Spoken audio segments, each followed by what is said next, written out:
make sure that you start with pretty round log. What happens is if you're making a lot of these logs for at the end of the year, for Christmas, what you do is you put one next to the other, so it helps the shape of it. So one, leans onto the other one, so it keeps it. And then you have a choice, guys. If you have any leftover ganache like I do, you can ice the whole thing and then just pour the ganache in the center so it drips on the sides. That looks very nice. I like that look. And then you can do rosettes. Remember that when you're making roulades, when you're decorating roulades, you have to keep in mind that you're going to slice the cake, the roulade, into sections. So usually you do a rosette per section, per portion. Right? Again, make sure that you use nappage to glaze your strawberries if you're doing strawberries. They look very pretty when you cut them in half. They last longer with nappage, right? They last longer with the nappage. Exactly. They look better.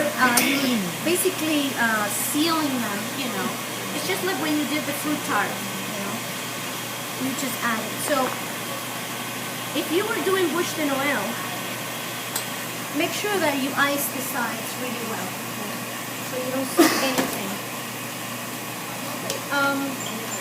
I know you guys were not interested in making marzipan. I would like to make marzipan, but I don't know if I'll use it. We have almond paste, so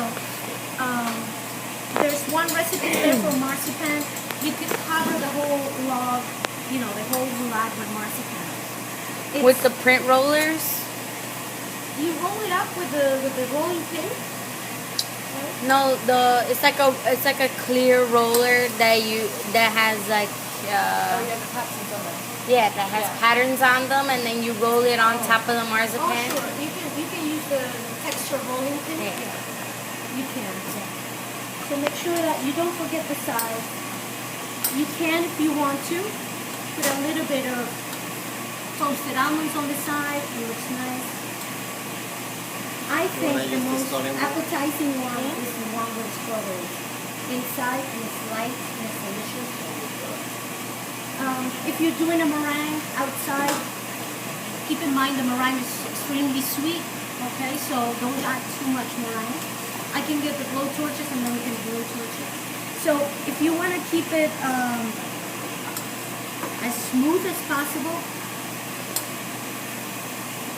it's a little bit difficult to get the log to be smooth with the spatula. It's not like icing a cake. You're always going to get this, but there's a trick, a little trick.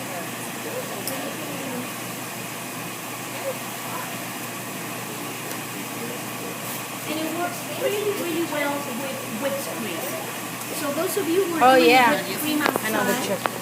I know remember just did this. So you fold this a couple of times, and then you use this to smooth the top. Everybody. It works really well with whipped cream. You wish you could ice your final cake like this. Huh? We're not doing nothing you didn't show us. It's like a little tip. Or if you want to use the comb, you can comb this way or just across. Okay? If it's a U-log, if it's a bûche de Noël,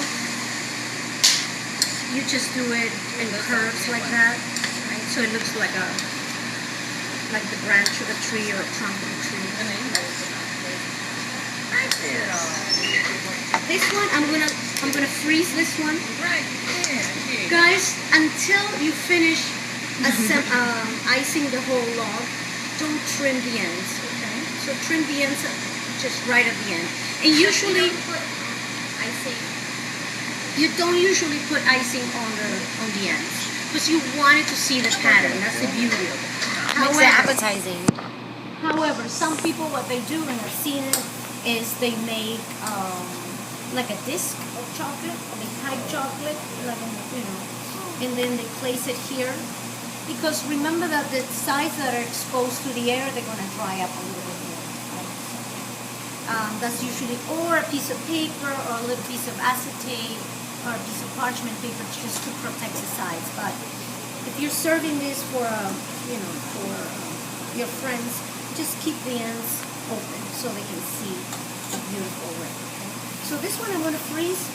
Then I'm going to just pour the glaze over the top, and I'll show you how it looks